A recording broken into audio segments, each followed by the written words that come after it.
You are now tuned in to the Red Spot Podcast. Give me more of that. What's good in Sunshine Beach? You reached the Red Spot Podcast. You know we like to give you practical advice for real situations. So let's get into it. But before we do, I want you to hit the like and the subscribe button for me because this helps me to continue to bring these videos to you. And if you're interested in being a sponsor or perhaps you just want to donate to Red Spot Podcast, send an email to redspotpodcast@gmail.com and somebody will return a message. So let's get into it. Now, let me show you what to look out for. Let's just say you might not have the money, but you might have the talent.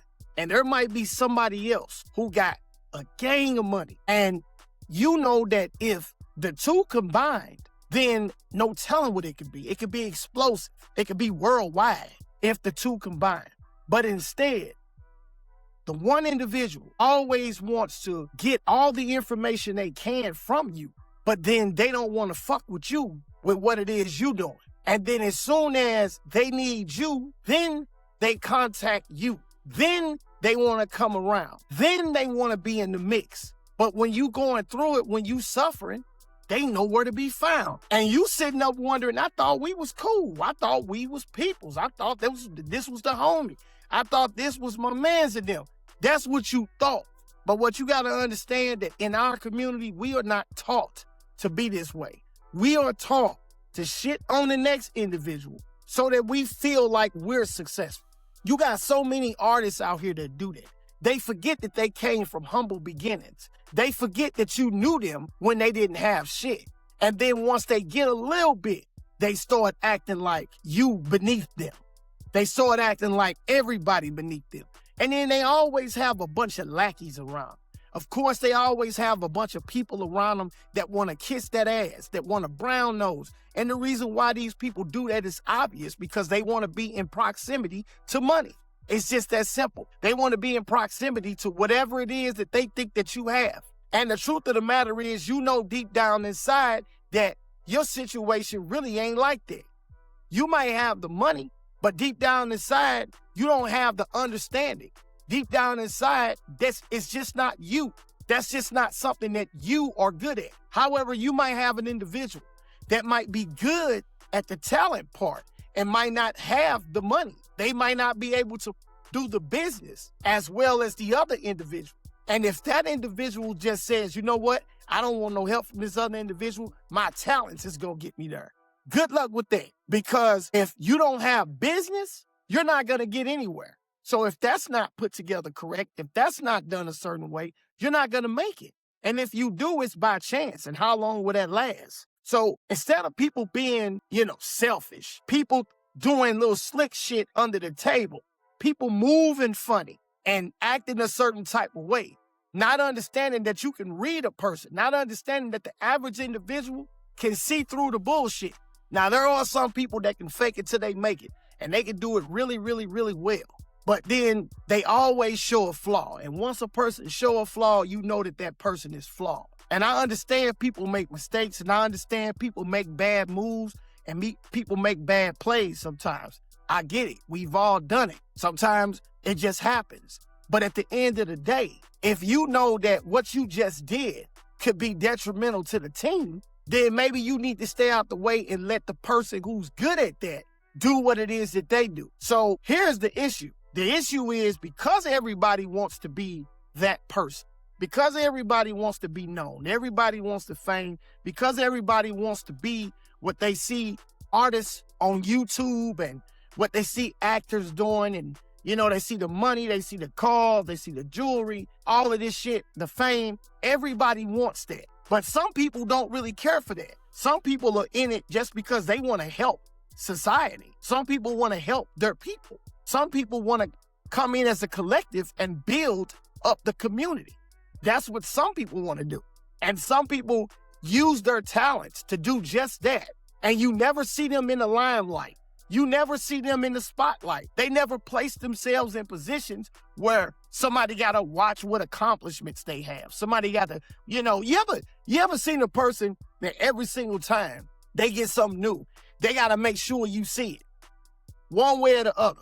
They don't make some kind of fake ass side joke about something, really trying to guide you into looking at what it is that they got. You know what I'm saying? Like, they'll be like, yeah, a lot of people think it came easy, you know what I'm saying? But you know how that go. You feel me? You feel me? And then in reality, it's just all about them secretly gloating and throwing in a person's face what it is that they have and what their accomplishments and accolades may be. And that's all fine and dandy. We should all cheer one another on, definitely. But when you know deep down inside that you're hurting on the inside, deep down inside, you're not happy with yourself. So you try to project to everybody else that you're happy. You try to project to everybody else that you're doing great, but in reality, you're not. And that is one of the things that keep us down. Instead of us working together, a motherfucker will put so much pressure on themselves because they want to be able to take all of the credit. They don't want to see you shine. They want to take all of the credit. When somebody in our community has something or people believe that they have something and people believe that they are going somewhere, people want to attach themselves to that individual. That's a fact. Some way, shape, form, or fashion. And if somebody else comes in the picture, they will be sure to push that person or manipulate the situation to get that person out of the way because they don't want that person getting in the way of what they're doing. This is the type of shit that goes on in our community. Now, I'm pretty sure it's not just our community, but the thing is it plays out loud in our community for everybody to see it. You can clearly see it. It's all on the internet. It's always a rap artist beefing with another rap artist. After all, everybody got millions. Everybody's making money, but everybody's still beefing. And that's because this man want to be in that position. And that man want to be in his position. And that's how it is. That whole crab in the bucket mentality shit is the reason why nobody can get nowhere. And as soon as somebody do get somewhere, there's always some bullshit in the game.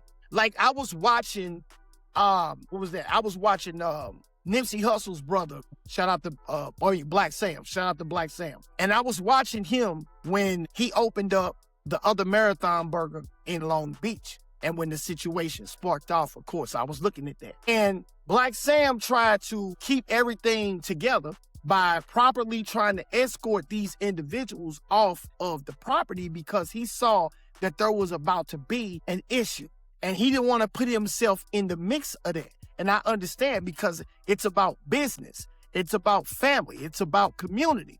So he didn't want to put himself in the midst of no type of crazy politics that they may have had going on. And yet and still, some shit pop off. And why do people do that? If you don't have nothing else going for yourself, why would you come to an event where people are trying to establish some feel of community, trying to have some feel of positivity, trying to show people that it can be done, trying to inspire? Why would you show up with an ignorant mindset and you show up and you try to tear down everything? And if somebody were to ask you later on, what was the point of you doing that? You know what you're going to do? You're going to give an even stupider answer. Your answer is going to be super duper stupid. That's what it's going to be. You're either not going to answer or you're going to say something that's absolutely outrageous. Something that makes absolutely no sense. And this is the shit that we deal with on an everyday basis in our community.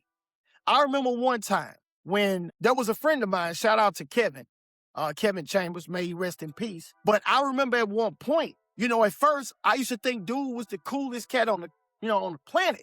Dude used to come pick me up and we might end up in Florida. We might end up in Atlanta. We might end up in Texas. Ain't no telling where we might end up. And he used to take me around with him, but he showed me the ropes of how to get in closed doors in the industry. He showed me how to get backstage and politic with these different artists and managers and network and do all of these things. All of the things that you have to learn from the ground up. I got the experience with being around him, and I learned how to do it with being around him. So I'm grateful for that. But at the same time, I recall this one particular day. We go to Atlanta to go meet DJ Jelly at Big Oomp Records. We get there, and DJ Jelly, he's in there. Shout out to DJ Jelly. And, I think he was messing with some mixes or something on the turntable. And we go in there, and they had CDs and all of that stuff in there at the time. And I think this was during the time DJ Unk was out with Walk It Out. because he was signed to Big Oak Records. So when we went down there, we were actually down there promoting an artist out of Flavor Unit, which was Queen Latifah's label. See, back then, people paid money for people to go to these different places and promote and get the radio, the songs on the radio and get the songs in the clubs and, get the clubs popping and doing all that. Because you had to do all the legwork back then in order to sell records. It wasn't like it is now. So I remember we were down there doing this. And while he was talking to DJ Jelly, I stayed out the way because he was down there on official business. So what I ended up doing was I'm walking around the store and they had something like a CD player or something in there. So I just took my own CD and I popped it in. I popped it in because, yes, I wanted DJ Jelly to hear it. But at the same time, I just kind of wanted to see what it sounded like. I wanted to kind of bask in my own glory for a minute. You know what I'm talking about? So I go and I do that. And then I start to see that DJ Jelly was bobbing to it and he was still talking to Kevin, but he was actually listening. And he stopped in the middle of the conversation with him and was like, "Damn, who's that right there?" And then before I could say anything, Kevin was like, oh yeah, that's him. He be doing his thing, blah, blah, blah, blah. Now, mind you, before that, right, when I had asked Kevin to manage me because I was trying to make it, as a recording artist, when I asked him to do that, he would never do that. It was almost like it was a game or a joke to him. And by this time, I done did performances on my own. I done did all types of shit on my own. So to me, it wasn't a joke. And to me, I knew I had what it took. But instead, what he ended up doing was basically just kind of trying to play me to the left so he could get what he was getting done. So I still didn't just say nothing about it. I just, let him say what he said. And then DJ Jelly was like, "Damn, boy, shit, hey, let me get one of them CDs." So I gave him my CD that I had. And you could see the look on this man's face like, damn, like, why is you giving dude your CD? Because I'm here to network. You're here to talk to him about business for what you have going on. I'm not your artist. And I didn't come down here for no reason. I didn't want to hop up in the car with another dude and drive all around the country and shit. That wasn't my plan. My plan was, if I'm going to ride somewhere with you, then I'm going to utilize my time. And if I can get myself in the right position, I'm going to use that to get to where I'm trying to get to. And so when I gave him the CD and everything, he asked me for a number. Before I can say anything, Kevin jumps in. "Yeah, I'm going to go on to give you his contact info and everything so you can hit him up. But yeah, man, blah, blah, blah, blah, blah." Like he just, again, tried to play it off. So I'm like, cool. I didn't say nothing else. So after that, we were supposed to go and link up with 8 Ball and MJG, or with 8 Ball at the time. And we ended up was trying to link up with, I think he was a manager of him or of 8 Ball, or he was somebody that was affiliated with 8 Ball, somebody by the name of Motown. And we were trying to link up with him after we left there. So we get in the car and we driving, and I ain't saying nothing to bruh because I'm feeling some type of way. And then, dude, like, yeah, man, you gotta, like, just get in and out with them. Yeah, man, you know what I'm saying? Just kind of trying to, like, he knew that it was tension and he knew how I felt about how he was moving. But at the same time, he just tried to brush the shit off and just kind of keep it moving. So he did that shit often, okay? And because I was a loyal individual, because I trusted this man and I trusted his expertise and everything on things, you know what I'm saying? I just went with that. And as a result, nothing never happened with that, except for me going all around and networking and learning something. So I did gain something out of it. I gained what I could take from it. So fast forward, I get into a situation where I'm no longer living in St. Louis. I've moved out of St. Louis. I'm now somewhere else.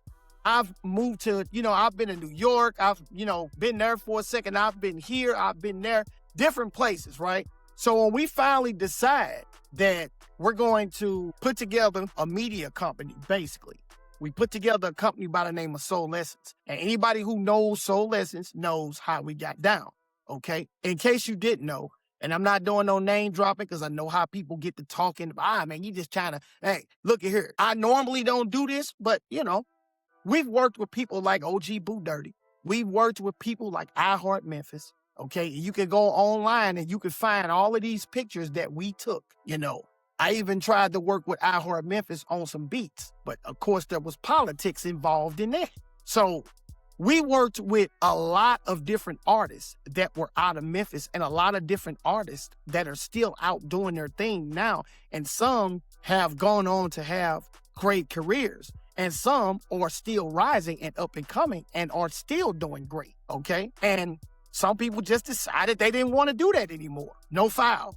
Cool. But my thing is fast forward from all of that, where I'm at now, right? So again, I'm the type of individual, if I believe in something that you do, I will back it 100%. Even though I know that I can do everything myself. I know that I can write songs. I can make beats, I can promote. I can do all of these things, and I'm nice at the songs, okay? Not just some dude that say he can rap. I mean, I'm nice with it, and I'm not afraid to say that.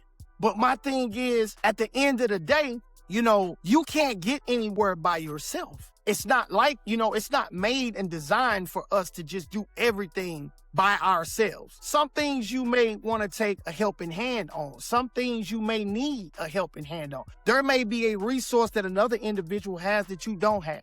Such as, if it wasn't for April Spencer, and shout out to April Spencer, because April was instrumental in Selfishness magazine, a lot of the things that we were doing, the interviews and the link ups with Chingy and different things like that. Yes, she was responsible for a lot of those things. Okay. And, she did it just on the strength. Like, it ain't like she came and she asked for some money or any of that. She did it just on the strength. And because of her, I was able to work on the Sunday Best show, season 7. So, and that show still airs, by the way, on BET. They still air these shows. And I was able to work as a PA because of her. So I'm a grateful individual.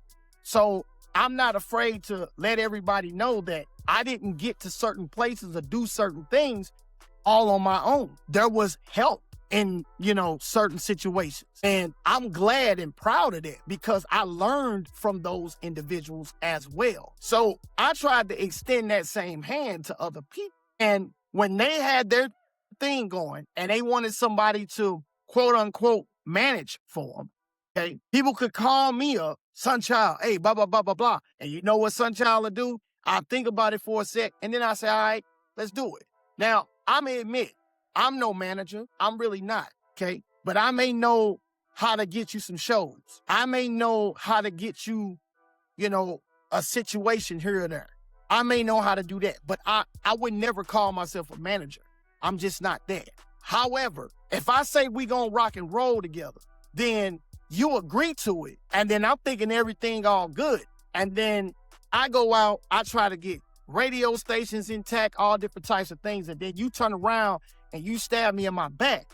And then I have to hear it from somebody else. I'm looking at that like, what type of person are you? I don't really care what your purpose was for doing it, but I felt some type of way. And I felt some type of way because I would have never done that. And I'm not built like that. I mean, you don't just, like if a person knows that something is not working out, it's best to say, hey, I got this going on in my life and this is just not working out like I thought it was going to be. And that person will respect that. But when you just ghost the individual and you don't say nothing, and then the other person that both of us are dealing with happens to call and tell me, hey, this individual moving like this, and blah, blah, blah, blah, blah. Now I can see the bigger picture. And then when I think about it, the same individual did the same shit once before, okay? But me, if I believe in something or believe that you got this talent or believe that you can go far with whatever it is you do, and I think that I can help you, I'm going to try to help you. If it's not working, I would rather for an individual to say no or to say it's not working. But to ghost an individual, to make a person believe that we all good, and then you turn around and then you shit on me and throw salt in the game, that's crab in the bucket mentality. You see what I'm saying? That is the type of thing that plagues this community. That is the reason why we don't get anywhere. We have all of these black rap artists and all of these musicians, all these actors and everything that get on. And you would think that they would pull the next person up. That's not how it is. That's not how it is. They might say, oh, yeah, I'm going to pull up my homies. That's understandable. But what if your homie is not the individual that needs the help? What if there's an individual outside of that? And what if this person is just somebody who's, strong with what it is that they do? And with just a little bit of backing from you, they can go far. And in turn, that would help you to rise even more. But yet and still, you'll still turn around and say, nah, I ain't fucking with that. And then if that individual just so happens to succeed on their own merit, you know what ends up happening? The other individual somehow got a beef with the dude. Why do you have a beef with the brother? He ain't done nothing to you. Why do you have a beef with an individual? And the same thing is with the sisters. It's the same exact way. It's enough room for everybody to eat. But then you got one rap artist who pits herself against another. And then it's always like, I understand there's competition. I get it. Competition for fans, competition for whatever. But there's enough money to go around. And believe me, people are fickle. All right? 1 minute a person might be on your team, and the next minute they can turn around because they no longer believe in the dream. You understand what I'm saying? And that's the way it is. And people don't understand that if we continue to move like that, we're always going to have this same loop that continues in this community. The same shit is always going to happen. Somebody always got to tear something down in the black community. Somebody always got to pull the next person back down. I did not see one country artist beef with another country artist. I've never seen. I have never seen one white artist beef with another white artist. I have never seen it in my life, at least not on social media. Hell, I've never seen it, but I definitely ain't seen it on social media. But only in the black community does this shit play out. And everybody else make money off of it. The white people definitely make money off of it. All these other people make money, except for the motherfuckers who having the problem with one another. And the little money that they make, they want to take that and flaunt that in front of the rest of the black community and shit on everybody else instead of trying to help their brother man or help another sister or bring one another up. Instead of doing that, they want to shit on each other. That's what the problem is. So we will forever be in the position that we are in because this is the type of shit that we do. And you would think that people would sit and say, you know what, hey, instead of me having a beef with this cat right here, man, I'm going to go talk this shit out and we going to put together something and make it big. And you know why we do that in the community? Because we are so easily controlled. We don't even notice it.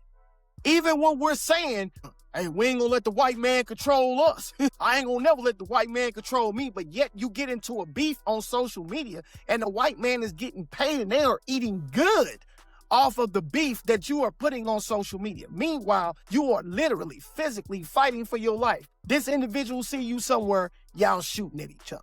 Some shit go down, one of y'all get locked up. Now you got a RICO charge. All kind of shit happen. Somebody might get 20 years. He out the game. The other guy goes on to go beef with somebody else, and then he ends up getting snuffed, or he end up getting time. And it's a perpetual loop. And the white people and the people that own these media conglomerates, they make money off of this shit.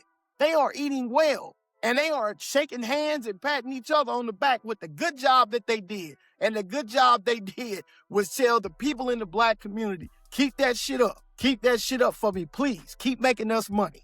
We don't give a damn what type of relationship y'all might have with one another because we too stupid to see it.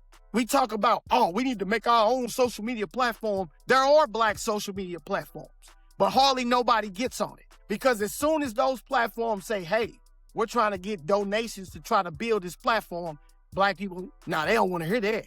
They ain't donating shit. And I always said, because me and wifey was talking about that last night. It is so funny to me how when an individual doesn't have shit, when they are completely broke down on their luck, they don't have absolutely nothing. Nobody wants to help them get to that point.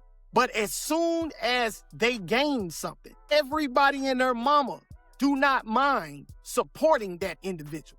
But it's until the individual shows up on the radar, until they're wearing jewelry, until they're buying these cars and showing money, then you want to support them financially. Then you want to do that. That is ass backward. You go into other communities, they help the individual when they are on the bottom. They help them to rise. And as a result, both people end up being in the best spot. That's how it is in these other communities. I'm pretty sure if I go to Japan, there are rap artists in Japan and they may be having problems amongst each other. But I don't never see it played out on mainstream. Just like, for instance, right, when Pharrell wanted to come out with a clothing brand, he didn't go straight to the white people. No, Pharrell linked up with Nigo. And everybody know Nigo is the founder and the person that designed Bathing Ape, okay? Or a bathing ape, but people call it Bathing Ape. But when that clothing brand came out, that clothing brand hit hard. And it was a joint effort. It was because Pharrell and the Neptunes, they were wearing these clothes in the video, okay? And they were out there essentially promoting this brand. And then the clips, they were promoting this brand. And then all of a sudden, everybody started seeing it and everybody started wearing it. Now, no doubt, he probably was already blowing up in Japan. But then when Pharrell entered the picture, that shit went worldwide. And as a result, when Pharrell was ready to do his clothing brand, Nigo mentored him on it. And as a result of that, Pharrell became, we all know Billionaire Boys Club blew completely up. We all know that. I personally was the Billionaire Boys Club poster child. I'm talking about I was trying to buy everything they had with Billionaire Boys Club on it. You know what I'm talking about? Because that brand was if you wanted to be fly but still be like a hipster, that was the brand, okay? The skateboarders was rocking it. The thugs was rocking it. Everybody was rocking it. So he made that a success because it was a joint effort between him and Nigo. And when he was able to stand strong on his own, Nigo respected that. And Pharrell went off and started doing his thing. Now Pharrell is working with Louis Vuitton, okay?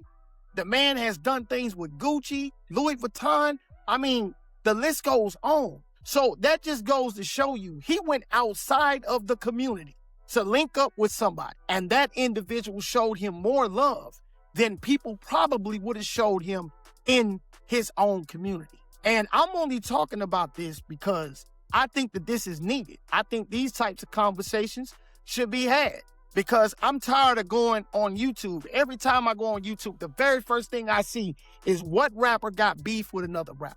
I see Boosie supposedly has beef with IB, okay? And then you got Sauce Walker having beef with some other person and this individual. And I'm just like, the list goes on and on and on. But if I go into the white people's community, if I go look at the Taylor Swifts, and, the country people, Luke Combs and all of these people, if I go look into their community, I don't see that shit. Why is that? Because they're not doing it. And that's why they are all worth 200, 300, 400 million, $1 billion. Taylor Swift supposedly worth, I think, over $1 billion. I had to ask myself, like, how? You know what I mean? But that just goes to show you in their community, their hustle is unmatched because the way that they function by helping each other.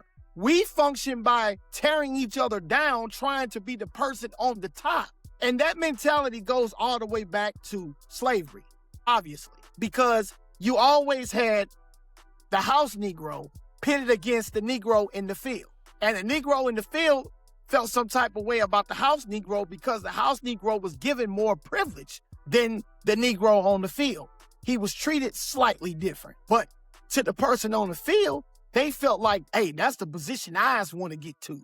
That's exactly the way they was probably saying it in their mind. And that is a result of how we were treated as a people. So it's not like we can go all the way back in time and reverse that. So we have to start at some point being able to change those things. And you can't change those things if you're not willing to change it. So it's like if a person puts a status out on social media and say it's a podcast, you should follow that podcast. You should like that podcast because you are helping that podcast to become successful. And then when you put your podcast together, people in your community are going to do the same for you because they will recognize that energy. Now, of course, you have some people that will use you till they can't use you anymore, but you have to be able to identify those people. Those people would use themselves if they could get away with it. So you just have to be able to identify the people that you're dealing with. Sometimes you truly are sleeping with the enemy. You might have an individual that's supposed to be your wife or your spouse or whoever. And this individual, she might have all different types of problems with what it is you're doing. If you get money, she might like that part. But then at the same time, she might feel some type of way because you got too many female fan base members. You understand what I'm saying? You have too many of them. So she feel the threat. So now she's going to start acting different.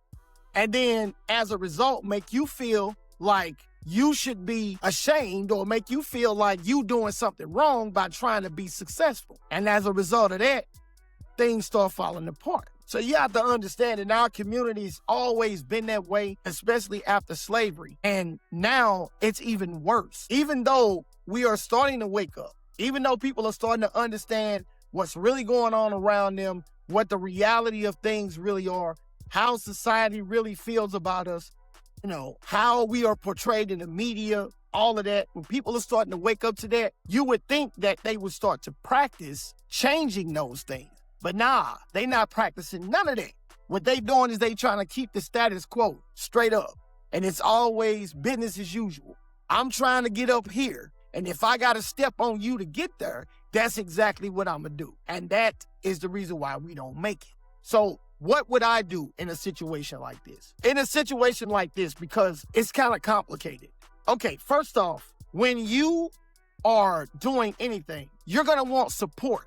You're going to want people to support you. If it's nothing but just like the statuses, pass the status around, or maybe, follow an individual. Whatever it is, if a person's family doesn't do that, that's going to already make it hard for an individual to start off. Because if your family doesn't back you up on what it is you're doing, then that says a lot. And it says a lot to the Black community as a whole. Hey, if your family's not going to help you, why should I help you? And that's why it's important for family to do that. But there's a lot of instances where family won't help you, but then they'll help somebody else outside the family. And then you can't help but ask yourself, did I do something to you? Nah, it's not that you did nothing to them. It's just that people are only thinking about themselves and their self-interest. What's going to work for them? And that's first and foremost. And because of that type of selfishness, because of that type of thought process, that's the reason why we're in the position. So if you see that you have a family member that's trying to get to a certain level and they are putting in the work, you should be there. And I feel like you are obligated as a family member to help them get to where they need to get to. Because guarantee you, if all of a sudden tomorrow they win 30, 40, 50 million dollars, you know what? You're going to be the first one with your hand out. And you're going to feel like they should be obligated to help you. Just like we just seen that in the media lately with Glorilla and her sister. Now, I don't know exactly what went on with that, but from what we saw, it almost seems as though you have family members that feel like they are left out of the loop. You're running around living this luxurious life and they're still living in the trenches. And they may feel some type of way about that because they feel like, okay, one of us made it, then we should all be able to make it. But sometimes it's not that easy. Sometimes it's a little more complicated. You don't know what that person's finances look like. You don't know what that person is going through. You don't know what they got to do to get that money. You don't understand a record contract. You don't know what stipulations are behind it. You don't know how they're getting paid.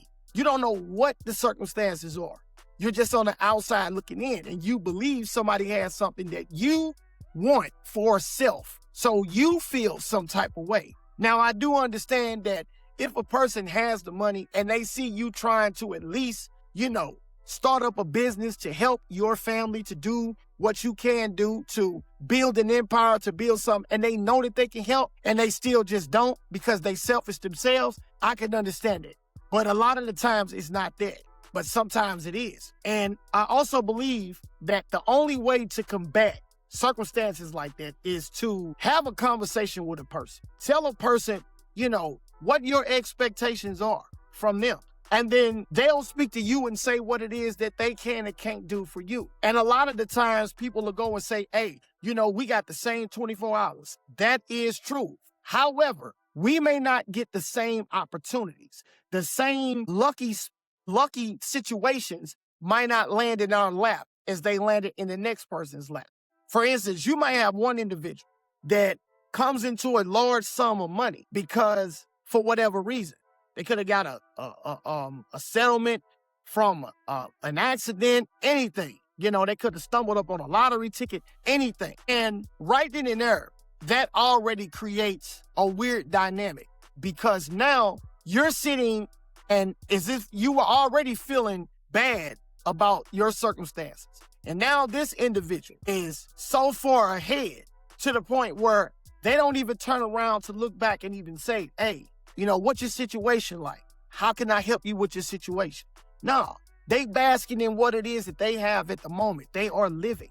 They're not thinking about you. It's not about family at that point. It's not about friends at that point. It's not about anything at that point. It's not about your hood. It's not about all that. We see that shit all the time. Somebody always talking about, hey, these dudes from the hood trying to extort this man right here because they feel like he ain't been showing the hood no love. And you know, in situations like that, I feel like dudes in the hood, they have the same opportunities, especially if we all out on the block trapping, okay? And I'm not promoting it, by the way, but if we all out on the block trapping, I'm trapping, you trapping, he trapping. I decide to take my money and through discipline, I save it.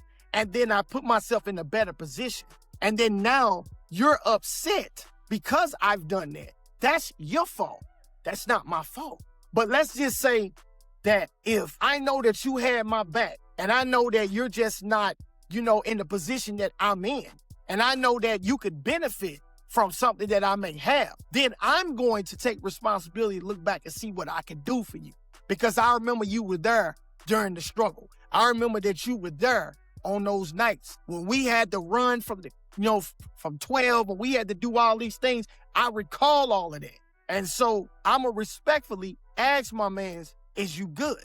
And if they need it, I'm going to help. That's the way we are supposed to be. And those are the things that we should be doing. Now, I know somebody's going to say, man, but yeah, you know, really, bro, you know, I mean, you know, you can't get mad if nobody that want.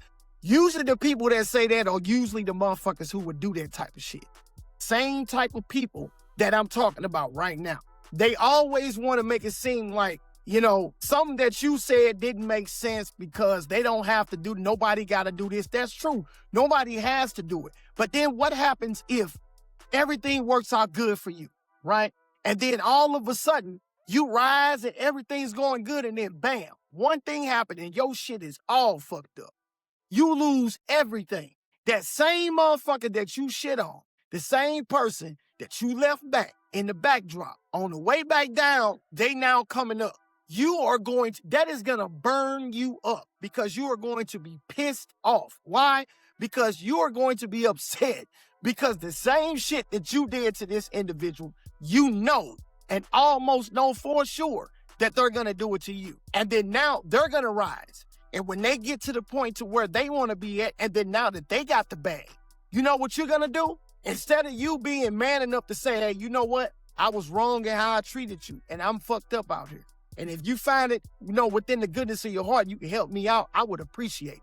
Instead of you humbling yourself and doing that, you're not going to do this. You know what you're going to do? You rather sit there and suffer. And then you're going to go talk about that man behind his back to everybody else because you're mad because the shit didn't pan out the way you thought it was supposed to pan out. That's exactly what's going to happen.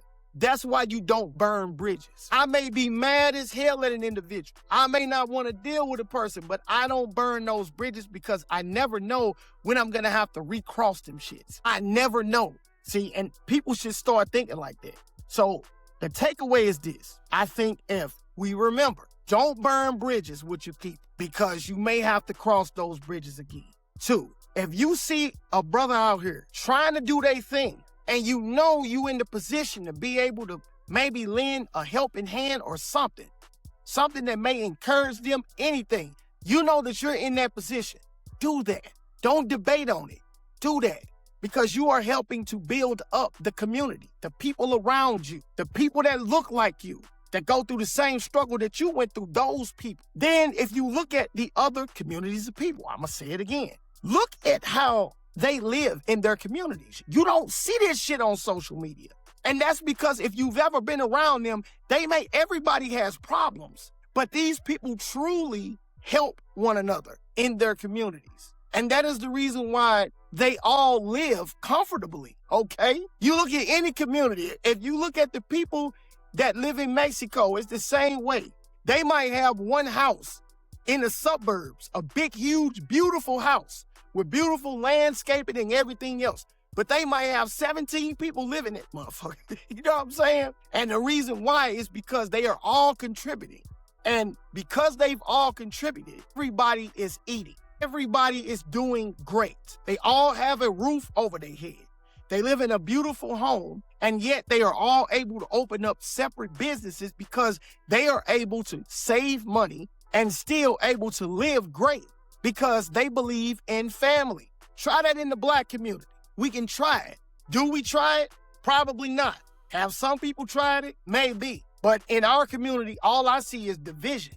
I'm not saying that there isn't any positivity out there. I'm not saying that there isn't any construction, but I'm saying there's a lot of destruction. And so I believe that if we help each other, realistically, simple things, hit the like button, hit the subscribe button, hit the follow button, hit the share button, okay? Donate when you can. Sponsor if you can, okay? Give advice. Point a person in a direction if they're looking for financial backing. Anything. That's how you help your community. Instead of when you see somebody look like they are about to get somewhat toward the top, you're reaching up to pull them back down because you want to be in that position. And you don't want them to be in that position because you want the praise for being in that position. You want the spot. You want the spotlight. It's always about you. That is what's wrong with our community. It can't always be about you. Sometimes it has to be about helping other people. So with that being said, if you didn't get nothing out of that, you just ain't gonna get it. Anyway, Sunchild Beats, Red Spot Podcast. Don't forget to tune in every Sunday night at 9 p.m. You might get a video or it might be live. And if it's live, you might be one of the individuals that chime in. So don't forget and make sure that you hit the like and the subscribe and the follow button for me. And we are on all platforms at Red Spot Podcast. So I'm going to salute y'all for right now, and y'all be easy. Yep.